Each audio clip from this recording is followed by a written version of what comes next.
Bismillahirrahmanirrahim. Assalamualaikum warahmatullahi wabarakatuh. Selamat pagi teman-teman, dan selamat pagi juga kepada Ibu Junaida. Semoga kita dalam keadaan sehat walafiat. Amin ya robbal alamin.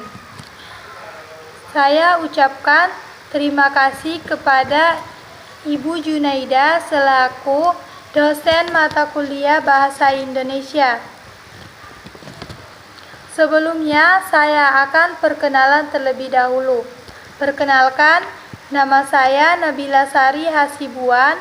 Saya mahasiswa dari Universitas Islam Negeri Sumatera Utara, jurusan Pendidikan Matematika semester 1. Pada kali ini, saya akan presentasi dan sharing kepada teman-teman tentang materi kata. Mudah-mudahan dapat menambah wawasan teman-teman sekalian.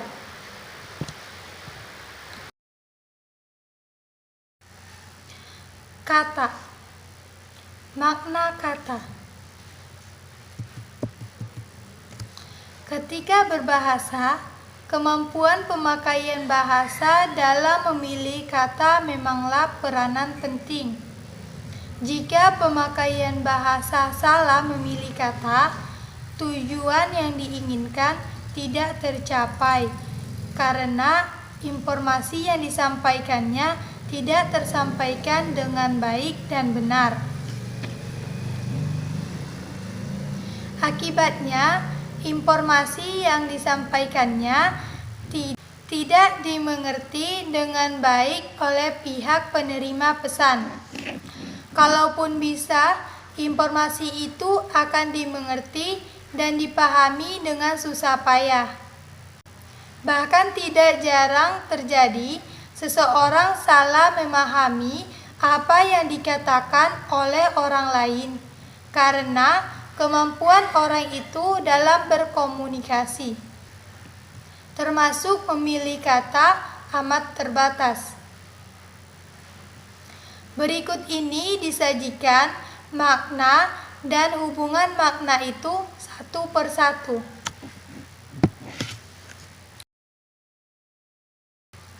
Satu, sinonim. Sebuah kata dapat memiliki lebih dari satu makna. Makna kata yang satu mirip dengan makna kata yang lain karena makna dasar yang diungkapkan kata-kata itu sama. Contoh, lipatan, lipitan, lempitan, lebihan, lekukan, tekukan, keliman, wiru.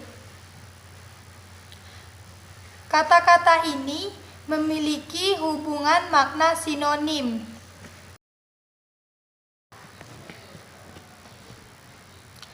Yang membedakan kata-kata itu ialah ciri khusus yang dimiliki oleh setiap konsep yang dilambangkan oleh setiap kata. Misalnya, keliman adalah lipatan kecil permanen pada tepi kain dan jahitan. Wiru adalah lipatan kecil tidak permanen pada tepi kain, tidak dijahit dengan jumlah tertentu. 2. Hiperonim dan hiponim. Selain bersinonim, ada kata yang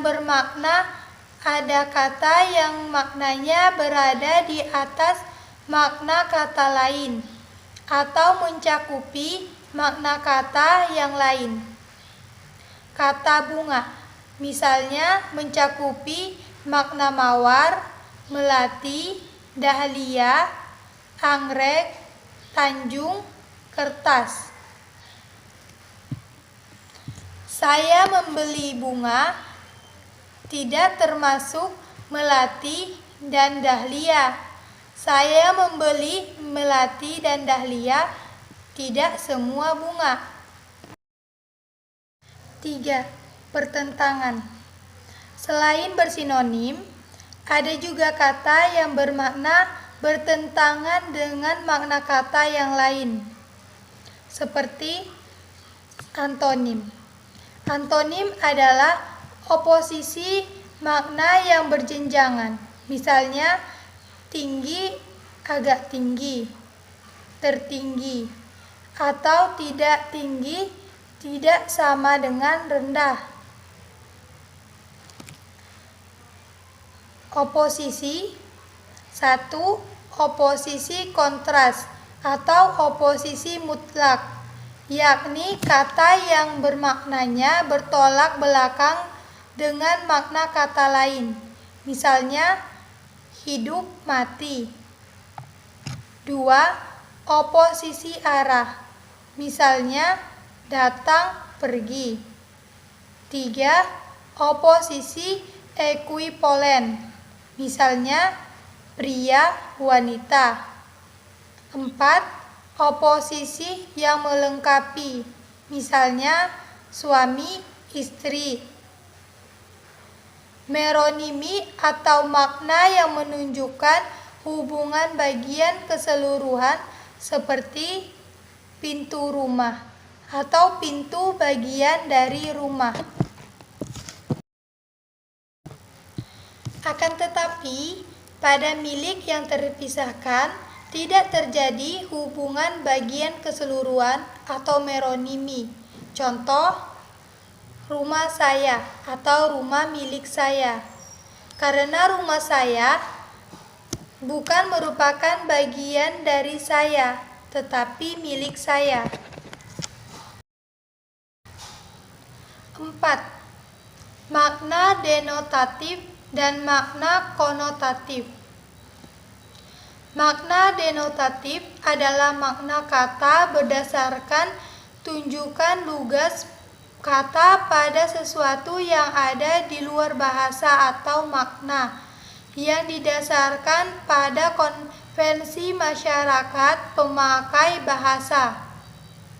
Misalnya, meja ialah benda tunjukan dari kata meja, yaitu benda perabotan rumah tangga yang mempunyai bidang datar dan kaki-kaki meja berfungsi sebagai penyangga bidang datar itu.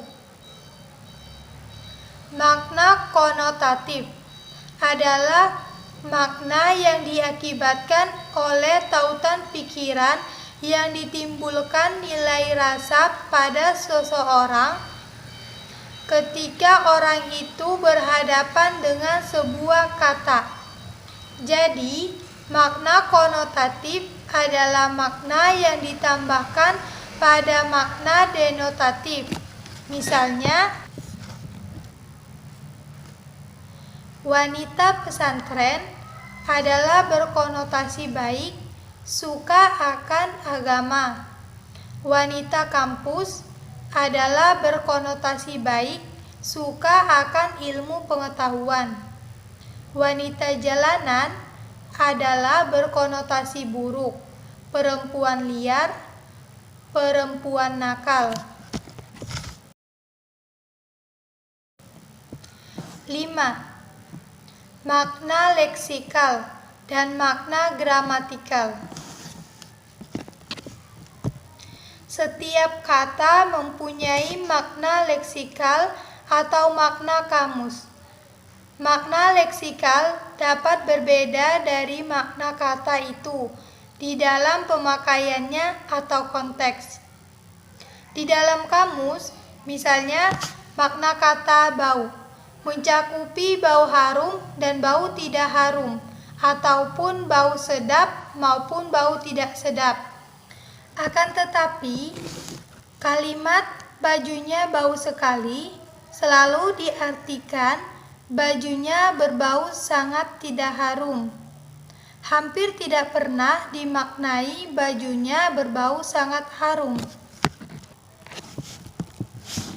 Dalam pemakaian sehari-hari, gabungan kata sekolah berkualitas atau barang yang bermutu selalu diartikan sekolah berkualitas baik.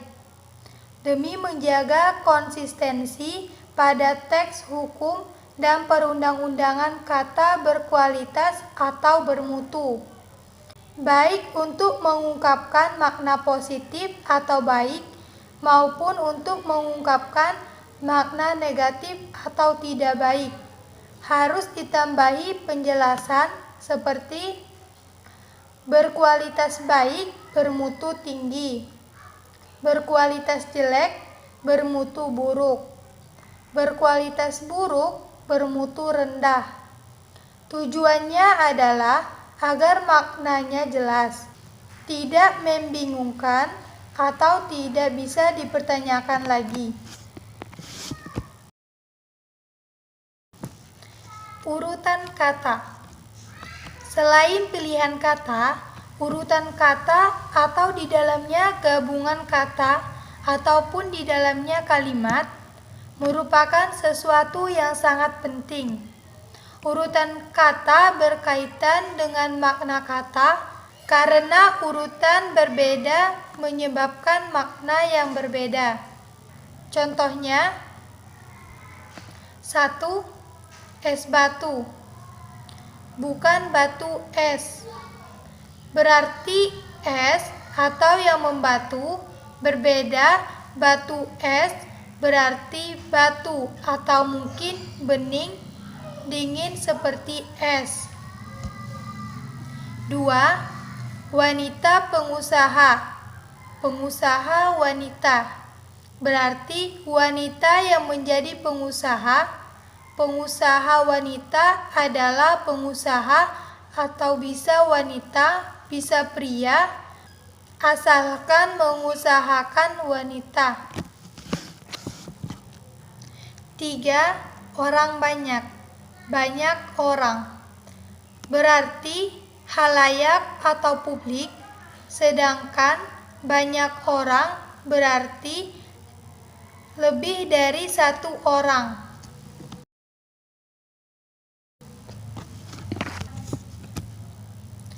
Bentuk kata. Kata bahasa Indonesia terdiri dari atas kata dasar dan kata turunan. Kata dasar adalah kata yang belum mengalami pengimbuhan atau afiksasi apapun, belum mengalami pemendekan atau kontraksi, ataupun belum mengalami perulangan, seperti saya, meja, baca, makan, kain, apa, madu, dan sapu. Jika kata itu diberikan afiksasi, bentuk dan maknanya berbeda. Bahkan fungsi kata itu di dalam kalimat bisa berbeda. Misalnya, sapu atau nomina berbeda dari menyapu atau verba, penyapuan atau nomina proses, dan tersapu atau verba. Jadi, kata turunan berbeda bentuk dan maknanya dari kata dasar. Contohnya, 1. Putus adalah putusan dan keputusan. 2. Senyum adalah tersenyum. 3. Tersenyum adalah tersenyum-senyum. 4. Senyum adalah senyuman. 5. Bapak Ibu adalah Pak Bu.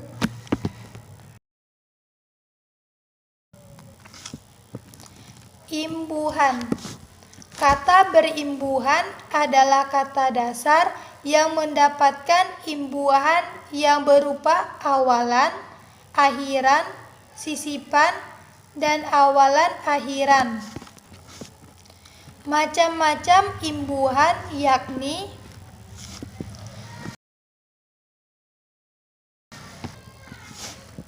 1.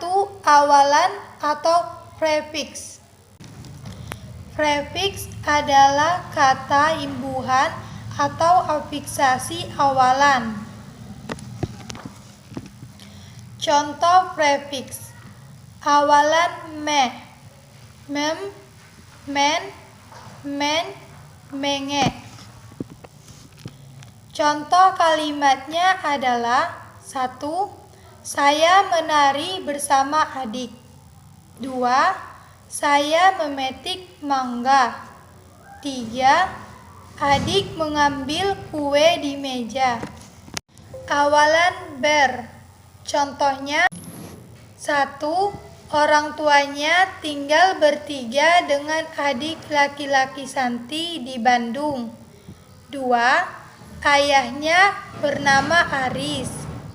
3. Setiap bulan, Santi berkunjung ke rumah orang tuanya di Dago, Bandung. Awalan di, ke, dan dari. Contoh kalimatnya 1. Kain itu terletak di dalam lemari. 2. Kita perlu berpikir 10 tahun ke depan. 3. Ia datang dari Surabaya.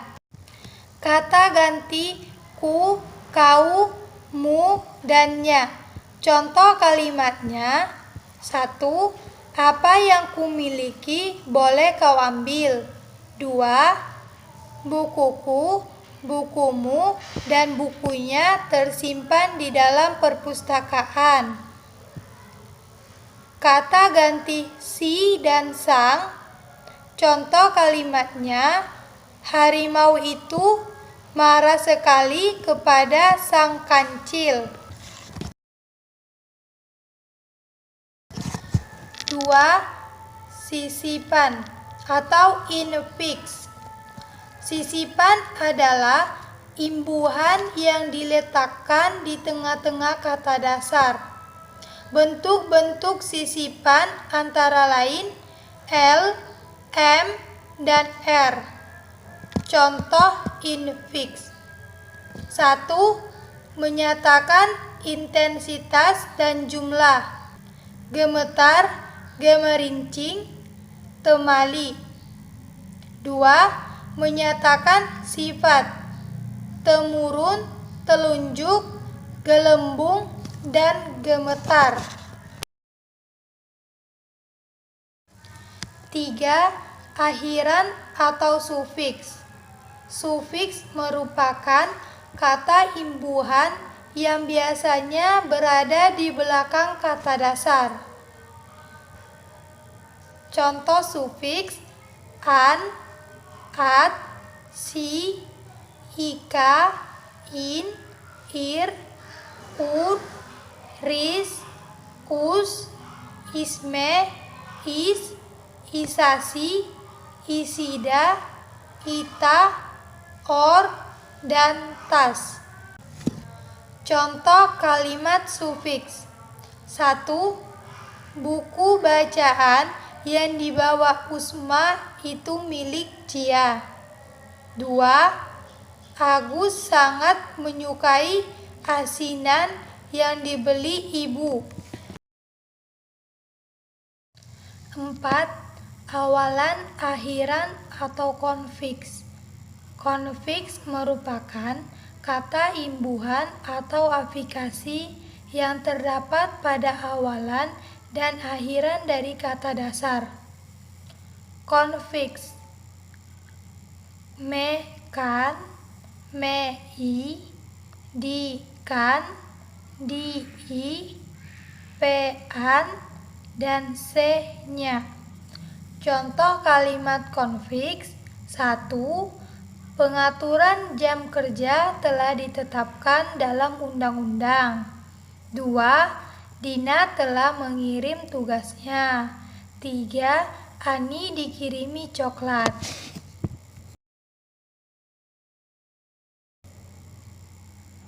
Singkatan dan akronim.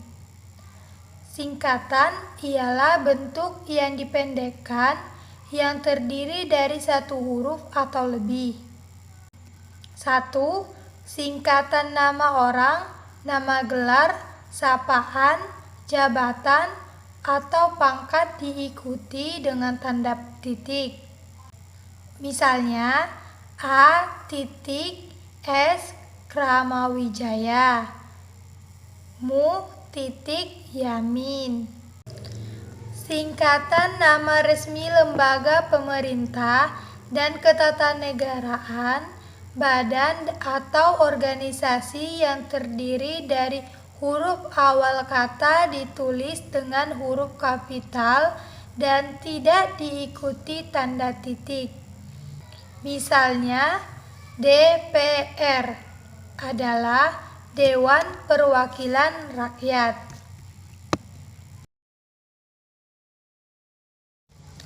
Akronim nama diri yang berupa gabungan huruf awal dari deretan kata ditulis selanjutnya dengan huruf kapital.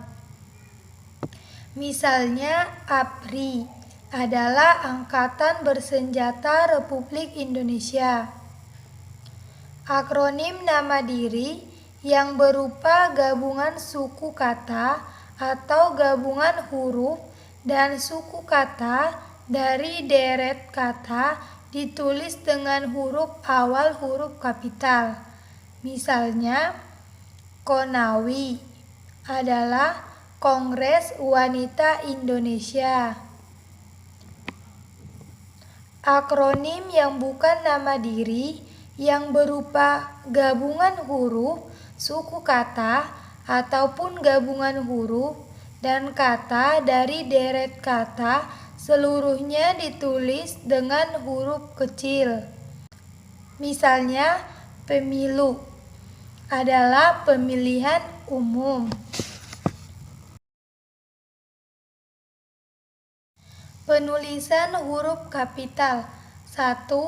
Huruf pertama kata awal kalimat.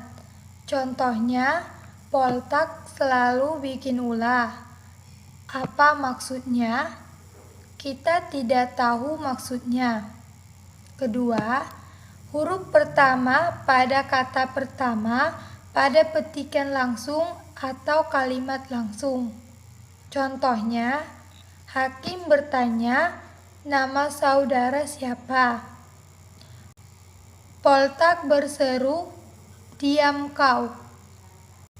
Petugas Satpam Uinsu berkata, tolong tunjukkan STNK. Ketiga, huruf pertama kata atau ungkapan yang berhubungan dengan nama Tuhan, nama kitab suci, nama agama, termasuk kata gantinya. Contohnya, Allah, yang Maha Kuasa, yang Maha Pengasih, Quran, Weda, Islam, Kristen, Katolik. Bimbinglah hamba-Mu, ya Tuhan, ke jalan yang Engkau ridhoi. Mohon ampunlah kepadanya.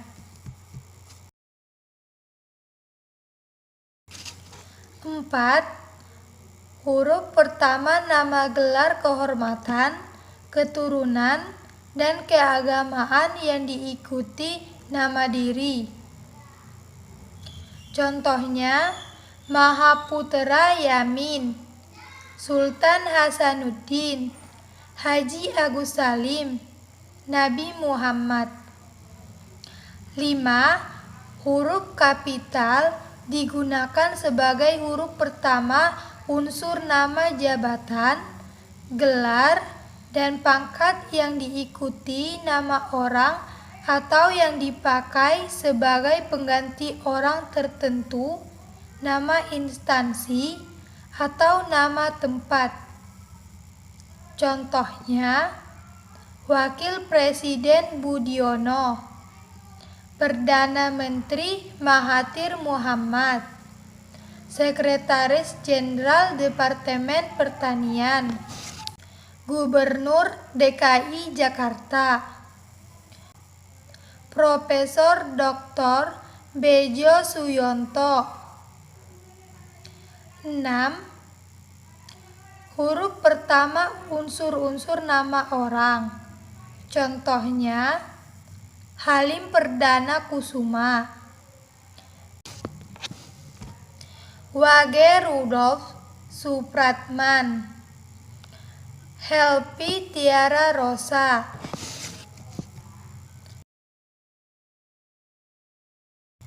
7.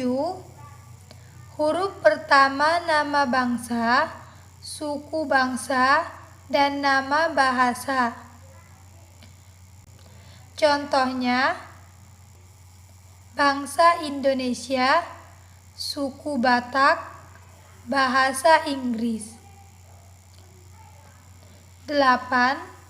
Huruf kapital digunakan sebagai huruf pertama nama tahun, bulan, hari, hari raya, dan peristiwa sejarah. Contohnya, bulan Maret, hari Sabtu, hari Waisak, perang Diponegoro. 9. Huruf pertama nama geografi. Contohnya, Asia Tenggara, Gorontalo, Gunung Salak, Teluk Jakarta. 10. Huruf pertama unsur-unsur nama negara, nama lembaga pemerintahan, dan nama dokumen resmi, kecuali kata seperti dan, atau, dan kepada. Contohnya, Republik Indonesia, Majelis Permusyawaratan Rakyat, Departemen Pendidikan Nasional. 11. Huruf pertama setiap unsur bentuk ulang sempurna yang terdapat pada nama lembaga pemerintahan dan dokumen resmi. Contohnya, Undang-Undang Dasar 1945, Perserikatan Bangsa-Bangsa, Yayasan Ilmu-Ilmu Sosial. 12. Huruf pertama semua kata di dalam nama buku, majalah, surat kabar, dan judul karangan, kecuali kata di, ke, dari, yang, untuk yang tidak terletak pada posisi awal. Contohnya, bukunya berjudul Membongkar Gurita Cikeas. Dia agen surat kabar media Indonesia. Bacalah majalah Tempo minggu lalu.